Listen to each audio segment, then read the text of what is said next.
ఇక్కడికి నన్ను ఆహ్వానించిన మా అన్న చందు అన్నగారికి, నా కాపు కార్తీక వనభోజన మహోత్సవ కార్యక్రమానికి నన్ను ఆహ్వానించిన పెద్దలు చందు అన్నగారికి నా కృతజ్ఞతలు, ధన్యవాదాలు.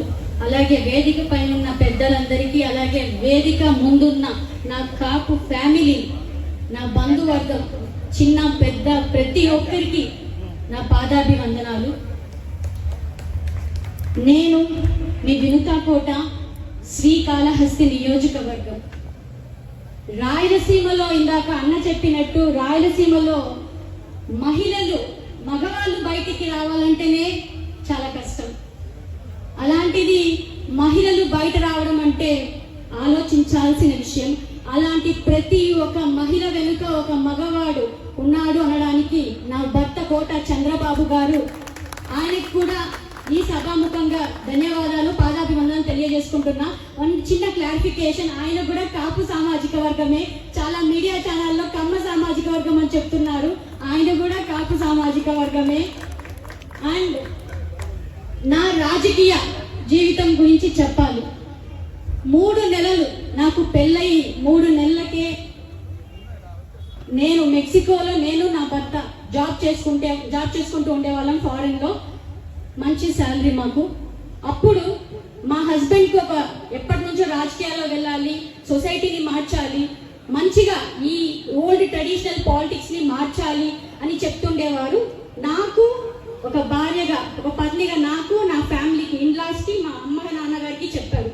వాళ్ళు ఒకే మాట అన్నారు, ఇప్పుడు ఎందుకు, నా ఏజ్ అప్పుడు 25 అండి, నా ఏజ్ అప్పుడు 25, ఇప్పుడు ఎందుకు మీకు పాలిటిక్స్, మంచిగా శాలరీ ఏం చేస్తున్నారు, ఫారెన్ లో ఉన్నారు, లగ్జరీ లైఫ్, ఇప్పుడు ఎందుకు, ఒక 2 టైమ్స్ వెళ్ళండి, 2 టర్మ్స్ తర్వాత 2 ఎలక్షన్ల తర్వాత మీరు రండి అన్నారు.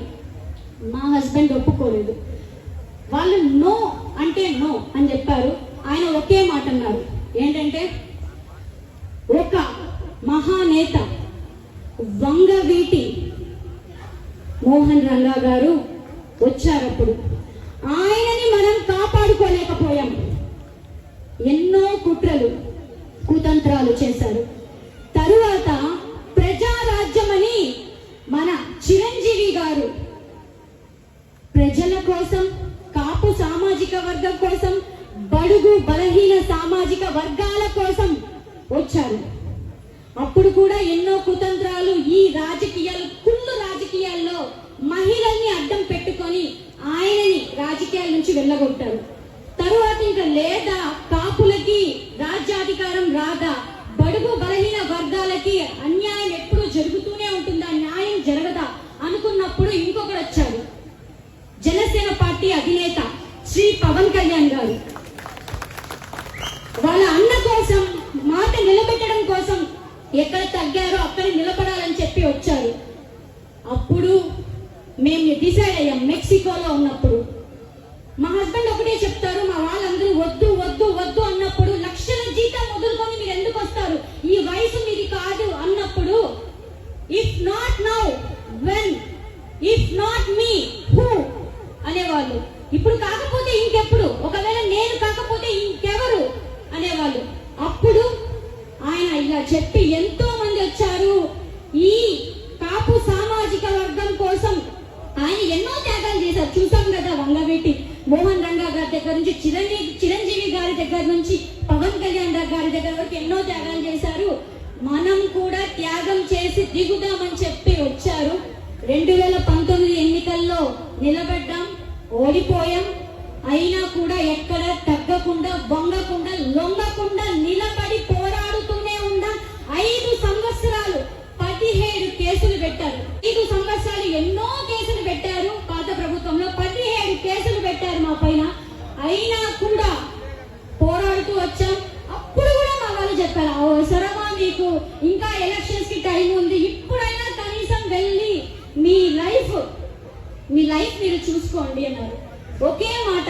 మా నియోజకవర్గంలో ఎంతో మంది ఇండిపెండెన్స్ వచ్చిన తరువాత నుంచి 15% ఉన్న కులం ఇండిపెండెన్స్ వచ్చినప్పటి నుండి రాజ్యాధికారం చూస్తున్నారు, ఎమ్మెల్యేలు అవుతున్నారు. 12% ఉన్న కులం ఎమ్మెల్యేలు అవుతున్నారు. అదేంటా అంటే 50,000 ఓట్లున్నా మన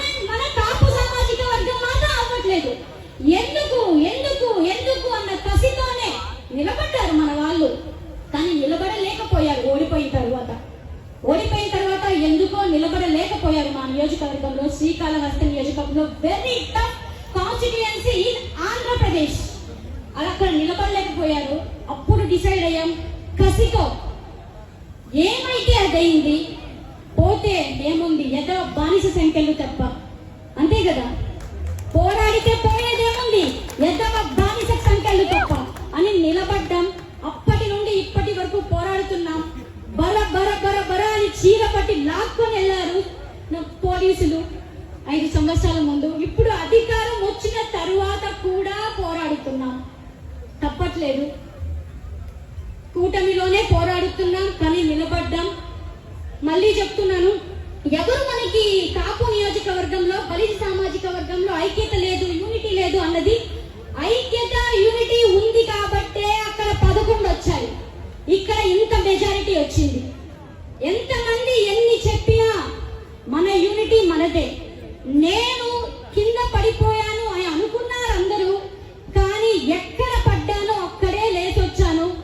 ఖచ్చితంగా పోరాడుతాము. నేను డౌన్ఫాల్ అయ్యాను లోపల ఉన్నప్పుడు. నాకు మన కుటుంబం నుంచి, కాపు సామాజిక వర్గం నుంచి పెద్దలు చాలా మంది ఫోన్ చేశారు, నన్ను పర్సనల్ గా వచ్చి కలిశారు. చాలా మంది నా కుటుంబ సభ్యులందరూ నాకు అండగా ఉన్నారు. దానికి ప్రత్యేకంగా మీ అందరికీ హార్ట్ఫుల్ గా పాదాభివందనాలు తెలియజేసుకుంటున్నాను. ఖచ్చితంగా మీ అందరి సపోర్ట్ తో 2029లో మన కాపు సామాజిక వర్గం, బలిజ సామాజిక వర్గం ఖచ్చితంగా శ్రీకాళహస్తి నియోజకవర్గంలో నేను ఎమ్మెల్యే అయి చూపిస్తాను. మీకు అందరికీ మాటిస్తున్నాను. ఎవరు ఎన్ని చేసినా నేను ఎప్పుడు ఎప్పటికీ తగ్గే ప్రసక్తే లేదు. ఎందుకంటే ఇందాక అన్నగారే చెప్పారు, మా రక్తంలో ప్రవహించేది ఎవరి బ్లడ్? కాపు బ్లడ్, బలిజ బ్లడ్. ఎక్కడికి పోతుంది ఆ ఫైటింగ్ స్పిరిట్? పవన్ కళ్యాణ్ గారు ఎంతో తగ్గుతూ వస్తున్నారు, ఇప్పుడు పడుతూ పడుతూ పడుతూ పడుతూ ఇంకా పడుతూ వస్తూనే ఉన్నారు.